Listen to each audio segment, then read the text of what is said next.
In the chaotic aftermath of conflict, a new, brutal force emerged from the shadows. Its ambition: to redraw maps, erase history, and establish a global caliphate through unparalleled violence and fear.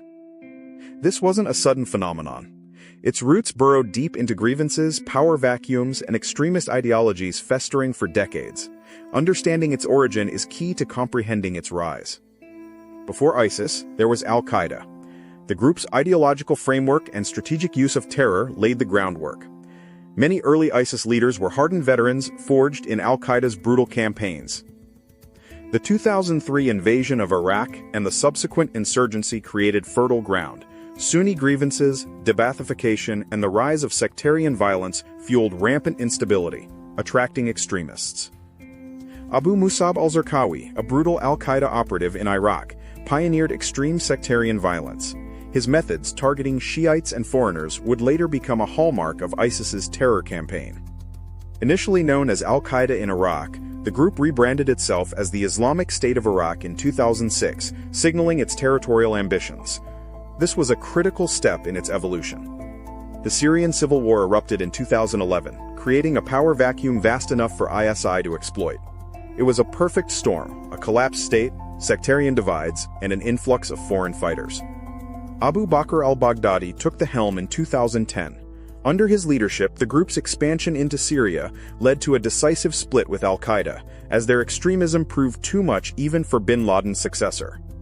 In 2013, the group proclaimed itself the Islamic State of Iraq and Syria, or Islamic State of Iraq and the Levant, ISL.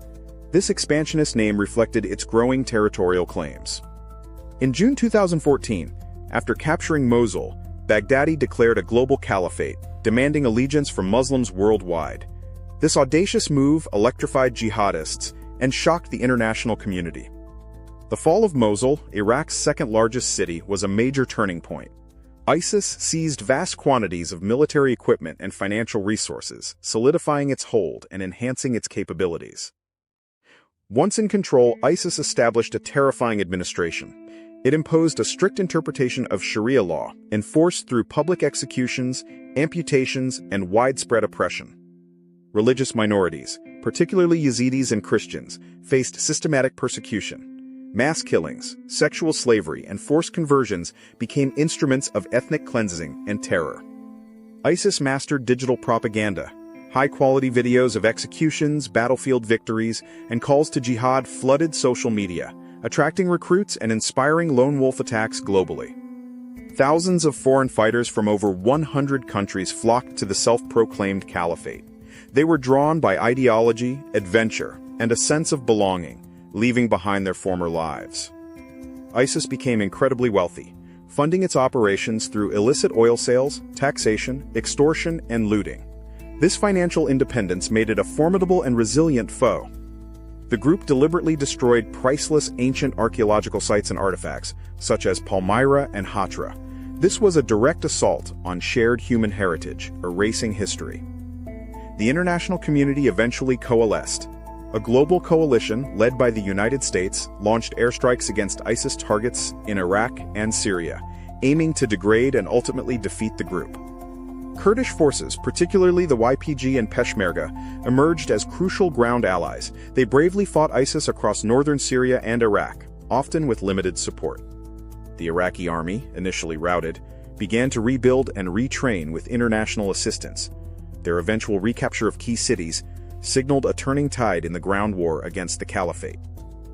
The fierce battle for Kobani in 2014 to 2015 highlighted the resilience of Kurdish defenders and the brutal cost of urban warfare.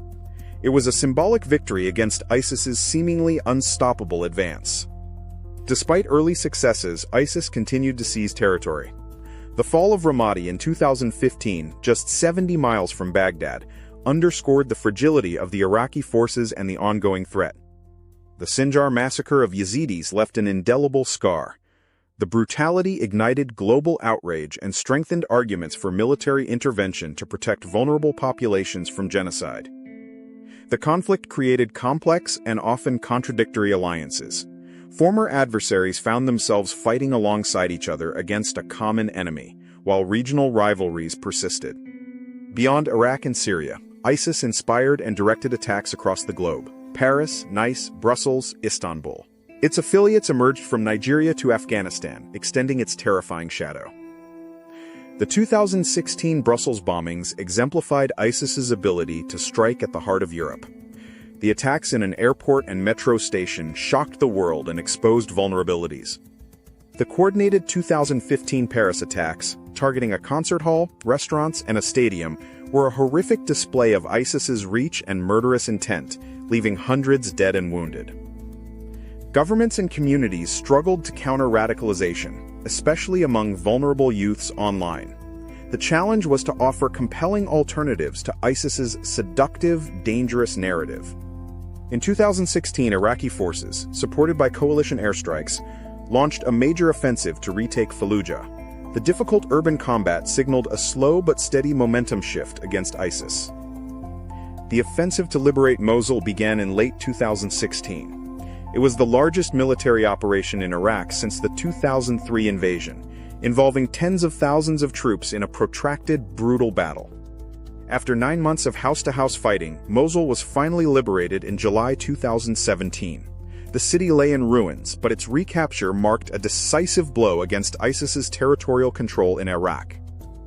Meanwhile, in Syria, the Syrian Democratic Forces, SDF, backed by the US-led coalition, laid siege to Raqqa, ISIS's de facto capital. The battle was fierce and prolonged.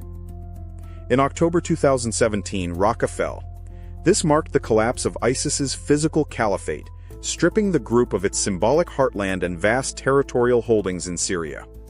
In October 2019, Abu Bakr al-Baghdadi, the elusive leader of ISIS, was killed during a U.S. Special Forces raid in northwest Syria. His death was a significant strategic setback. The last pocket of ISIS territory was the village of Baghouz in eastern Syria. In March 2019, after a prolonged siege, the SDF finally captured it, signaling the end of the caliphate's territorial claim. The defeat of ISIS's physical caliphate was hailed as a monumental achievement, a testament to international cooperation against a shared menace. The vast territories were reclaimed. Even before the major international intervention, local Sunni tribes in Iraq's Anbar province formed an awakening movement, turning against al-Qaeda in Iraq due to its abuses, providing a crucial local counter-narrative for ISIS's eventual defeat. The defeat of the caliphate left a complex problem: thousands of captured foreign fighters and their families. Many nations grapple with whether to repatriate them, fearing security risks. Crucially, the ideology underpinning ISIS did not die with its caliphate. It continues to fester, attracting new adherents in fragile states and exploiting grievances. Since Baghdadi's death, new leaders have emerged, reaffirming ISIS's commitment to global jihad. The threat evolves, adapting to setbacks and seeking new opportunities. The withdrawal from Afghanistan in 2021 created chaos, allowing ISIS-K, ISIS-Khorasan, to capitalize on the instability.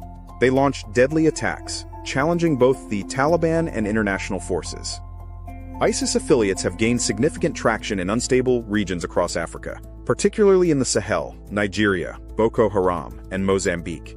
They exploit local conflicts and poverty. The internet remains a powerful tool for recruitment and radicalization.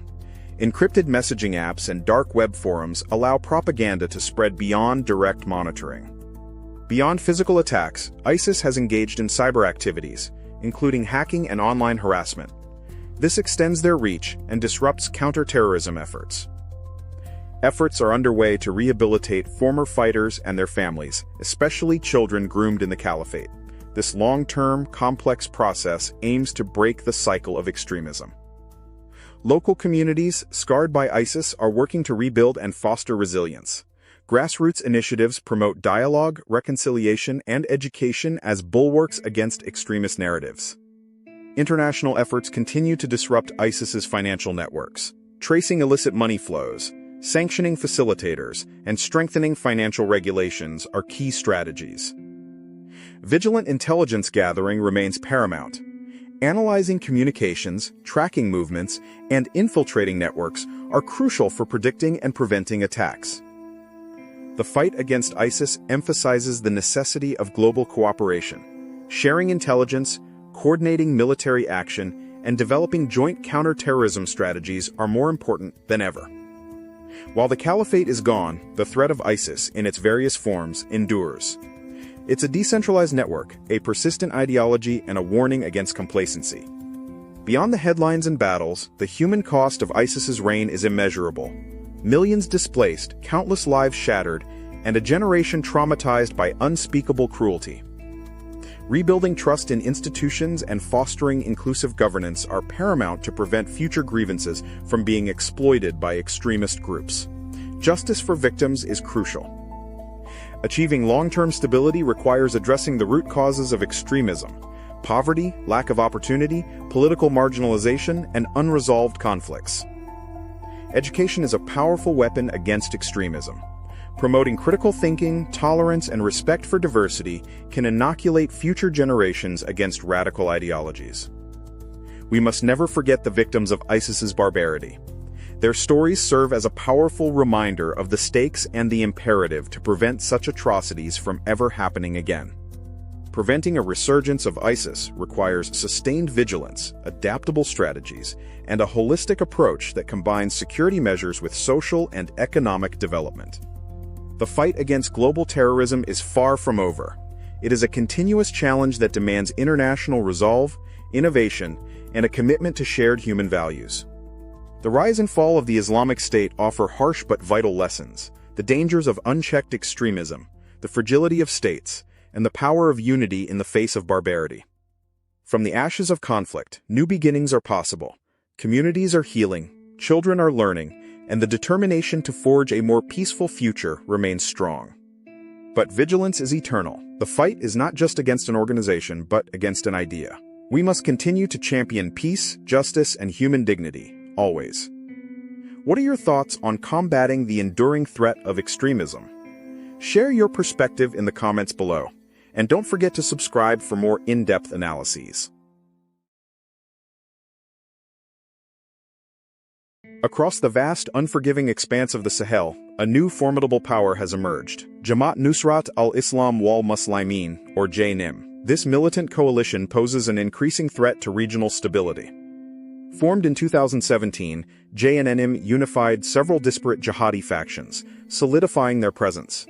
This strategic consolidation amplified their operational reach and ideological influence, creating a unified front.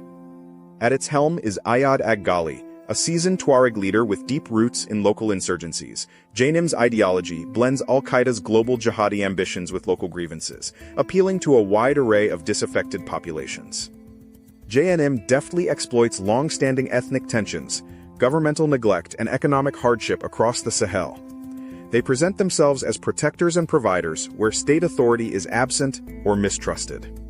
Their recruitment strategy leverages a mix of coercion, religious appeal, and promises of justice or financial gain. Young, disenfranchised men are particularly vulnerable to their persuasive rhetoric in communities lacking opportunities. JNIM has systematically expanded its territorial control, consolidating power in central Mali, parts of Burkina Faso, and Niger. Their presence disrupts traditional life and extends conflict zones further south. Tragically, civilians bear the brunt of JNIM's violence. Attacks include ambushes, kidnappings, and brutal reprisals against communities perceived as collaborating with state forces or international actors. JNIM frequently targets symbols of state authority: military bases, police checkpoints, government buildings. These attacks undermine public trust in the state and project an image of power and impunity. Numerous international forces, including French, UN, and regional troops, have been deployed to counter JNIM. Despite their efforts, the group's resilience and adaptability remain a significant challenge. The instability caused by JNIM devastates local economies. Trade routes are disrupted, agricultural output declines, and essential services like healthcare and education are severely impacted, exacerbating poverty. Millions have been displaced by the violence, living in precarious conditions with limited access to food, water, and shelter. The humanitarian crisis deepens with every JNIM advance and counterinsurgency operation. JNIM asserts control over vital local resources, including gold mines and illicit trade routes. This provides them with crucial funding and strengthens their grip over the populations in their operational areas. The group employs sophisticated propaganda, using social media and local networks to disseminate their message. They highlight perceived injustices and promote their version of Islamic governance, attracting adherents. A key aspect of JNIM's power is its direct affiliation with al-Qaeda. This connection provides ideological legitimacy, strategic guidance, and potentially access to broader networks and resources. JNIM's actions critically undermine already weak state institutions in the Sahel. They challenge the very legitimacy of governments, hindering development and fostering long-term instability. While often imposed, JNIM sometimes gains local support by offering swift justice, resolving disputes, and providing basic services where the state fails. This complex dynamic complicates counterinsurgency efforts. Schools are frequently closed or destroyed, and teachers targeted, depriving an entire generation of education. This creates a fertile ground for jihadi ideology, limiting future prospects and critical thinking. The radicalization of youth, like the young recruit, is a grim reality. Lacking alternatives, some young people are drawn to JNIM for a sense of purpose, belonging, or even adventure, leading them down a dangerous path. JNIM's influence is not confined to Mali. Its operations and ideology spill over into neighboring countries, creating a regional security crisis that demands coordinated, multinational responses. JNIM effectively employs asymmetric warfare tactics, improvised explosive devices, hit-and-run ambushes, and close-quarters combat. These methods exploit the challenging terrain and surprise larger military forces. Women and girls, like Fatimata, face unique vulnerabilities under JNIM control, including forced marriage, restricted movement, and denial of fundamental rights, further exacerbating their precarious existence. Peace agreements in the region are constantly undermined by JNIM's continued violence and refusal to engage. Dialogue efforts are challenged as the group prioritizes jihadi goals over negotiations. While unified, JNIM occasionally faces internal dissension due to ethnic rivalries or tactical disagreements. These internal cracks, though rare, offer potential avenues for disruption and exploitation by counterterrorism forces. JNIM's actions are part of a broader global jihadi landscape. Their success inspires other groups, while their tactics are studied and adapted by affiliates in other conflict zones, indicating a shared threat. One of the most horrific aspects is the recruitment of child soldiers, often coerced or brainwashed. The young recruit's journey exemplifies this, robbing children of their futures and perpetuating cycles of violence. In areas under JNIM control, information flow is severely restricted. Media outlets are suppressed, and local populations face censorship, making it difficult to ascertain the full extent of their atrocities and control. Traditional community leaders and elders, often crucial for stability, find their authority challenged or completely overridden by JNIM.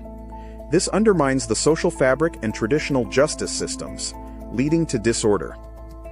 JNIM employs sophisticated disinformation campaigns to sow discord and turn communities against government forces or international partners. These narratives often capitalize on existing grievances and historical mistrust. JNIM's continued success lies in its high adaptability. They seamlessly switch tactics, exploit military weaknesses, and integrate new recruits, making them a highly resilient and evasive adversary in the complex Sahel terrain. The conflict severely exacerbates food insecurity. Farmers are displaced, crops are destroyed, and humanitarian aid access is restricted, pushing millions towards famine in a region already vulnerable to climate change. JNIM's actions contribute to a vicious cycle of instability. Violence leads to displacement, which strains resources, fuels grievances, and in turn generates more recruits for extremist groups. The cycle seems endless. International forces increasingly use drone technology for surveillance and targeted strikes. While effective, this also raises ethical concerns and can unintentionally inflame local sentiments against external intervention. Despite immense hardship and constant threat, communities in the Sahel demonstrate incredible resilience. They adapt, support each other, and strive to preserve their cultural heritage amidst the chaos. The Sahel has become a geopolitical chessboard, with various regional and international powers vying for influence. This competition further complicates solutions to the JNIM crisis, often prioritizing external interests. Amidst the violence, local peace initiatives emerge, with community leaders attempting to broker truces or establish self-defense groups. These grassroots efforts are crucial but often fragile and under-resourced. JNIM leverages existing smuggling networks for weapons, recruits, and illicit goods.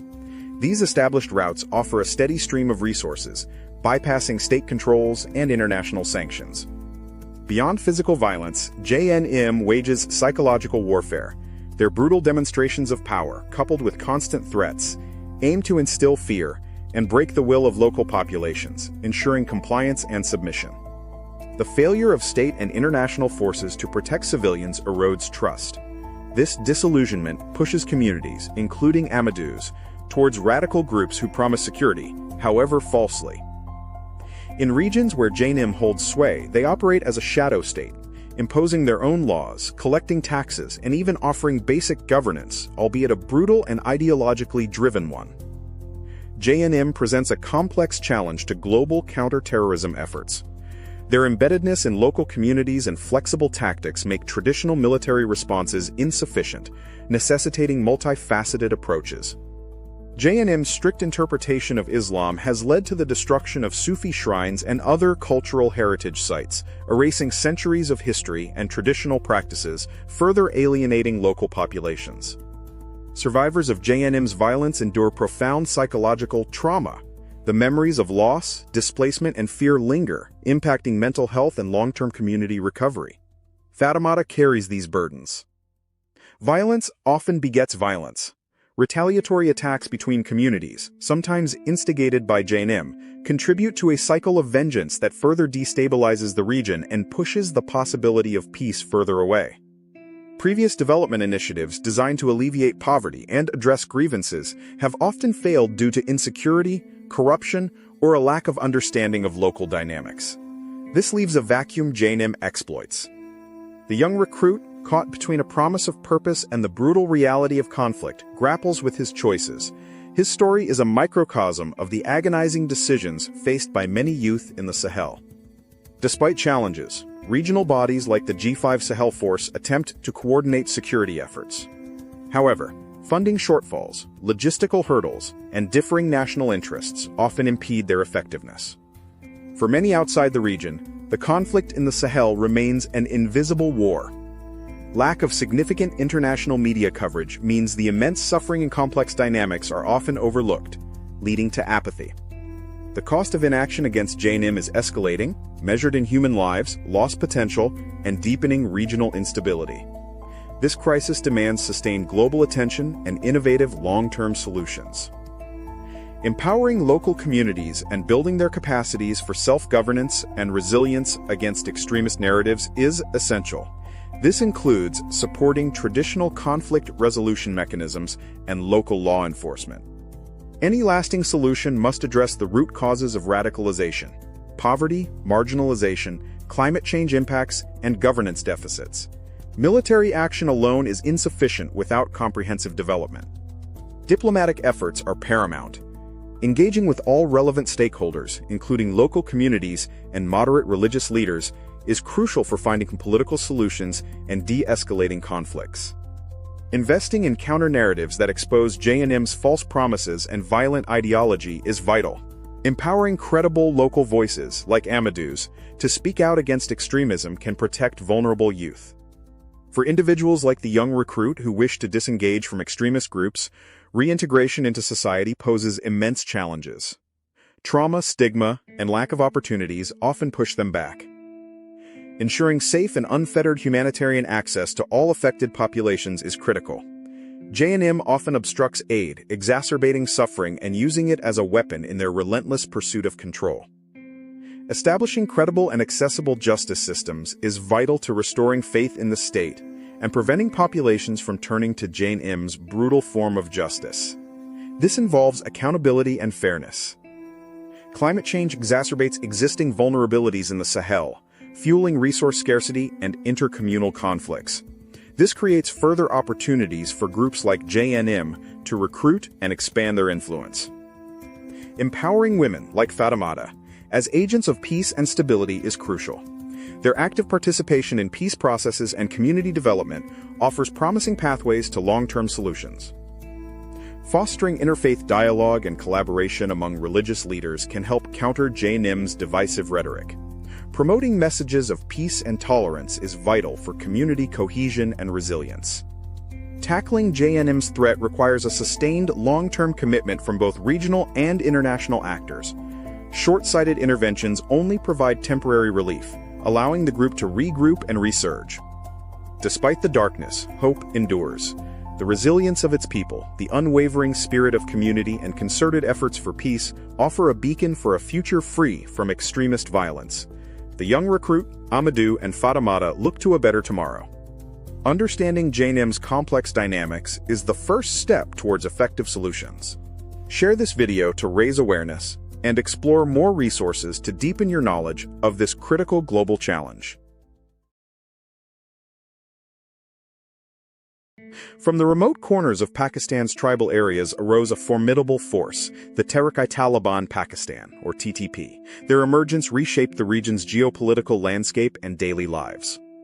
Often conflated with the Afghan Taliban, the TTP is a distinct entity. It's an umbrella organization of various militant groups, united by a common objective: overthrowing the Pakistani state. Their roots delve deep into the fallout from the US-led invasion of Afghanistan in 2001. The influx of foreign fighters and the subsequent military operations fueled insurgency. Baitullah Masud emerged as a pivotal figure, consolidating disparate groups under the Tehrik-i-Taliban Pakistan banner in 2007. He forged a formidable opposition against the Pakistani government. Their ideology is rooted in a hardline interpretation of Sharia law, seeking to impose it across Pakistan. They view the current government as un-Islamic and subservient to Western influences. The TTP's primary targets include Pakistani military installations, law enforcement agencies, and government officials. They aim to destabilize the state and exert their control. Sadly, their campaign often results in devastating attacks on civilians. Markets, mosques, and schools have become tragic sites of their brutal violence, claiming countless innocent lives. In response to escalating terrorism, Pakistan launched major military operations, notably in North Waziristan. These aim to dismantle TTP strongholds and secure the region. The TTP's relationship with the Afghan Taliban is complex, marked by periods of cooperation and divergence. They share ideological ties but have distinct operational agendas. The presence of foreign fighters, particularly from Central Asia and the Middle East, bolstered the TTP's ranks and introduced more radical tactics and ideologies to the group. TTP recruitment often exploits local grievances, poverty, and a lack of state services. They offer a sense of purpose and belonging, preying on vulnerable populations. They utilize sophisticated propaganda, including online videos, magazines, and social media, to spread their message, glorify attacks, and intimidate their adversaries. The TTP's activities have severely impacted Pakistan's economy. Instability deters foreign investment, disrupts trade routes, and diverts resources towards security. Education, especially for girls, suffers immensely. TTP attacks on schools and threats against educators have significantly hindered progress in conflict-affected areas. Mass displacements, loss of livelihoods, and trauma characterize the humanitarian crisis caused by the TTP. Millions have been forced to abandon their homes and seek safety. The horrific 2014 Peshawar Army public school attack, claiming over 150 lives, mostly children, became a turning point, galvanizing national resolve against terrorism. Following the APS attack, Pakistan launched Operation Zarb-e-Azb, a large-scale military offensive that significantly degraded TTP's operational capabilities and infrastructure. TTP has explored links with other global terror groups, though the extent of their operational coordination varies. They are primarily focused on the Pakistani theater. Successive leaders, including Hakimullah Masud and Mullah Fazlullah, emerged after Baitullah's death, facing constant pressure from counter-terrorism operations and internal rifts. The porous Pakistan-Afghanistan border remains a critical challenge. It allows for the movement of militants, weapons, and resources, fueling the insurgency. Pakistan has invested heavily in counter-terrorism forces, intelligence gathering, and border management to contain the TTP threat. These efforts continue to evolve. Over time, widespread civilian suffering and the brutal tactics of TTP have eroded much of their initial local support. Communities now largely reject their extremism. Addressing the root causes of extremism, such as poverty and lack of opportunities, is crucial. Socioeconomic development programs aim to build resilience in communities. Women in TTP-affected areas face immense challenges. Their rights to education, movement, and public life are severely curtailed under the militants' rigid interpretations. The continuous threat of violence has left deep psychological scars on the populace. Trauma, anxiety, and depression are prevalent in these beleaguered communities. U.S. drone strikes in the tribal areas, though controversial, were effective in targeting TTP leadership, disrupting their command structure, and limiting their coordination capabilities. The loss of key leaders has led to TTP's fragmentation, with various factions sometimes operating independently or even clashing amongst themselves. Despite military successes, concerns about TTP resurgence persist. The group adapts, changing tactics and finding new havens, especially along the border region. Numerous attempts at peace talks between the TTP and the Pakistani government have ultimately failed, often due to a lack of trust, conflicting terms, and continued violence. The TTP issue is also intertwined with broader regional geopolitics, influenced by Afghanistan's stability, India-Pakistan relations, and global counterterrorism strategies. Beyond their tribal strongholds, TTP has launched attacks in major Pakistani cities, seeking to create widespread fear and undermine public confidence in the state. Countering TTP's narrative through education and awareness campaigns is crucial. Promoting messages of peace, tolerance, and national unity directly challenges their ideology. The Afghan Taliban's return to power in 2021 significantly emboldened the Tehrik-i-Taliban Pakistan, providing them with a safe haven and access to resources, leading to increased cross-border attacks. Pakistan has repeatedly voiced its concerns about cross-border attacks emanating from Afghanistan. The security situation remains volatile and a major foreign policy challenge. The international community continues to pressure both Pakistan and Afghanistan to address the TTP threat. Regional stability hinges on effective counter-terrorism cooperation. The future of the TTP remains uncertain. Their ability to adapt, external support, and Pakistan's counterinsurgency efforts will dictate their trajectory. TTP's propaganda often glorifies martyrdom and self-sacrifice, exploiting religious sentiments to motivate their fighters and justify their violent actions to recruits. The use of drones by both sides, for surveillance by TTP and targeted strikes by state actors, has changed the battle dynamics, making conflict more asymmetrical. Sometimes, local media blackouts on TTP activities, intended to prevent panic, inadvertently allow rumors to spread, potentially exacerbating public fear and misinformation. Conflict-induced displacement continues to strain host communities and aid organizations. Providing shelter, food, and basic services remains a monumental task. Healthcare infrastructure in conflict zones is often destroyed or inaccessible. Wounded civilians and those needing medical attention face unbearable hardships. TTP's presence severely undermines the rule of law. They impose their own harsh justice system, creating a parallel authority that challenges the state's monopoly on force. Beyond direct casualties, the conflict creates a vast number of silent victims, those who lose family, their homes, their sense of security, and their future hopes. The TTP remains a designated global terrorist organization. International efforts to counter their financing, recruitment, and propaganda continue to be vital. In some areas, local peace committees and jirgas, tribal councils, have emerged, attempting to negotiate localized ceasefires and resolve disputes, bringing some respite. Religious scholars and ideologues play a significant role in either fueling or countering extremism. Their interpretations of religious texts hold immense sway. TTP increasingly uses cyber warfare for propaganda, coordination, and even basic attacks. Securing the digital domain is a growing challenge for authorities. After military operations, extensive restoration efforts are undertaken. Rebuilding infrastructure, schools, and hospitals offers a glimmer of hope for affected regions. Despite enduring immense hardship, the resilience of the Pakistani people in these regions is extraordinary. They strive for normalcy, peace, and a better future. Many seek answers and accountability for the violence they've endured. Acknowledging their suffering is a crucial first step towards healing and reconciliation. Developing compelling counter-narratives that expose TTP's hypocrisy and violence while promoting peaceful alternatives is key to winning the battle of ideas. The TTP's activities don't just affect Pakistan. They have ripple effects across South Asia, threatening regional stability and undermining peace efforts. Pakistan's strategy against TTP constantly adapts, integrating military action with economic development, judicial reforms, and countering radicalization. Some initiatives focus on de-radicalization, attempting to rehabilitate former militants and reintegrate them into society, though this remains a complex and sensitive process. The TTP threat is not static. It evolves with changing regional dynamics and global terror trends, requiring constant vigilance and a multifaceted response. Despite the darkness, a persistent hope for lasting peace flickers in the hearts of those most affected. They yearn for an end to the cycle of violence.